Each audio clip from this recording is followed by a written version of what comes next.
अस्सलाम वालेकुम दोस्तों। उम्मीद है कि आप खैरियत से होंगे और खुशबाश होंगे, फिटफाट होंगे। आपको हमारी कहानियाँ कैसी लग रही हैं?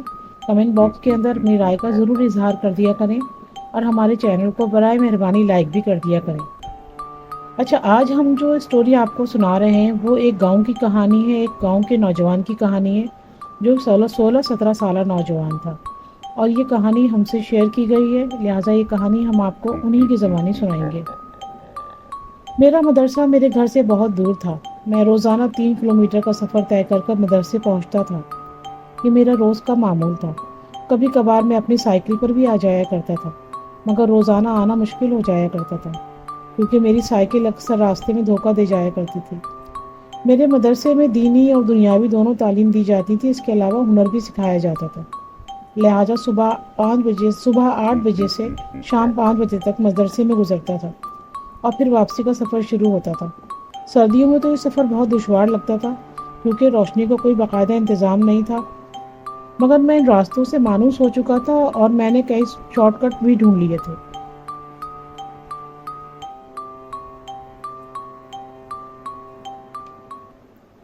एक दिन सुबह मुझे अम्मी ने बताया कि मेरी नानी की तबीयत ख़राब है और मुझे नानी को देखने के लिए उनके घर जाना है।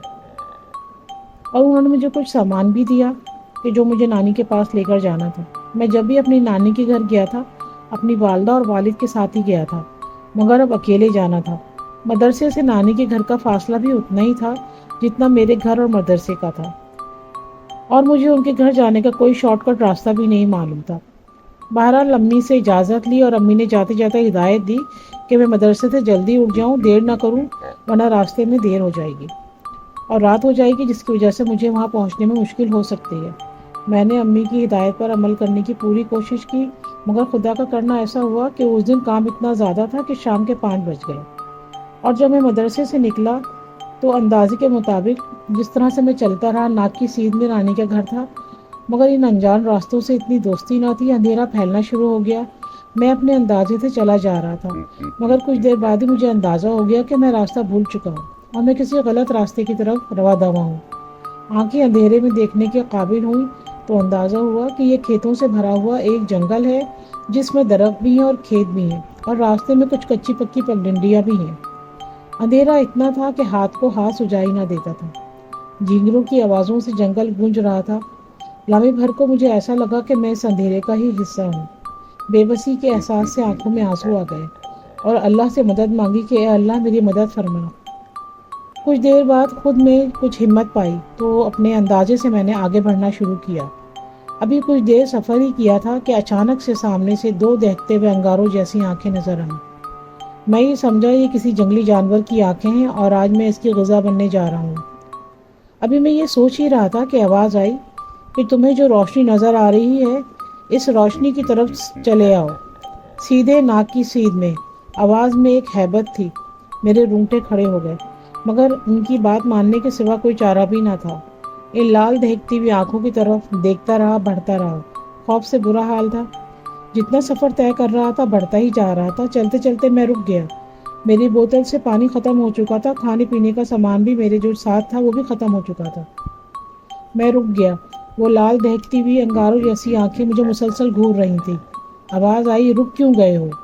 मैंने तकरीबन रोते हुए कहा कि मैं थक गया हूँ, प्यास से बुरा हाल है, और मेरे सामने जो नाला है वो इतना बड़ा है कि मैं उसे फलांग भी नहीं सकता।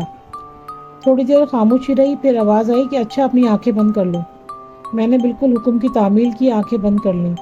थोड़ी देर में आवाज़ आई कि अब आंखें खोल लो। मैंने आंखें खोली और देखा वो जो नहर थी वो एक छोटी सी नाली बन गई थी जिसे मैं बासानी फलांग सकता था, और मैंने उसको बासानी फलांग लिया। अब भी मैं उस आवाज़ और आंखों की ताक़ुब में चल रहा था। मैंने फिर उस कहा कि भाई, मैं रास्ता भूल गया हूँ, मुझे बता दो मुझे अब कितनी दूर चलना है।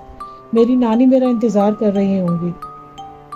मैं चलता रहा। अभी मैं थोड़ी दूर और चला था कि मुझे एक झोंपड़ी नज़र आई। इसमें से दो आंखें झांक रही थी। ये वही दो आंखें थी जिनके ताक़ुब में मुसलसल चल रहा था।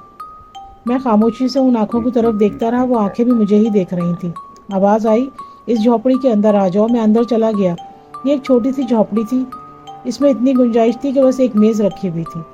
मैंने देखा कि उस मेज़ पर एक गिलास रखा हुआ था। मैं अभी उस गिलास की तरफ देख ही रहा था कि आवाज़ आई कि इसमें पानी है, तुम पी लो।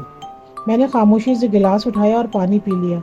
آپ یقین جانیے کہ اتنا میٹھا اور ٹھنڈا پانی کہ بھوک اور پیاس کا احساس ہی ختم ہو گیا۔ جسم میں ایک توانائی محسوس ہوئی اور وہ تھکن جو میرے وجود میں موجود تھی غائب ہو چکی تھی۔ گلاس ختم کر کے میں نے میز پہ رکھا تو آواز آئی کہ اب تم جھونپڑی کے دوسرے دروازے سے نکل جاؤ۔ میں نے ایسا ہی کیا اور دوسرے دروازے سے نکل کر باہر آ گیا۔ حیرت کی انتہا نہ رہی جب میں نے اپنے سامنے نانی کا مکان دیکھا، بالکل میرے سامنے نانی کا مکان تھا۔ میری سمجھ میں کچھ نہیں آ رہا تھا کہ میں یہاں کیسے پہنچ گیا ہوں، مگر نانی کے گھر کو دیکھ کر دل کو ڈھارس ہوئی اور میں نے دوڑ لگا دی۔ نانی میرے انتظار میں جاگ رہی تھی۔ میں ان سے لپٹ کر رو گیا۔ نانی بتاتی ہیں کہ رات بھر پتہ نہیں میں کیا کیا بولتا رہا۔ دوسری صبح جب معمول کے مطابق میں اٹھا ہوں تو سب کچھ نارمل تھا، مگر میرے دماغ سے وہ دو لال آنکھیں نکل نہیں پا رہی تھیں۔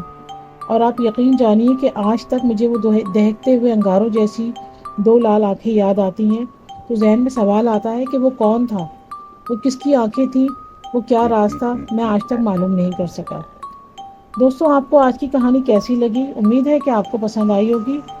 آپ سے پھر ہم ایک بار ریکویسٹ کرتے ہیں کہ ہمارے چینل کو سبسکرائب کریں، لائک کریں اور کمنٹ باکس میں ہمیں بتایا کریں کہ آپ کو ہماری کہانیاں کیسی لگ رہی ہیں۔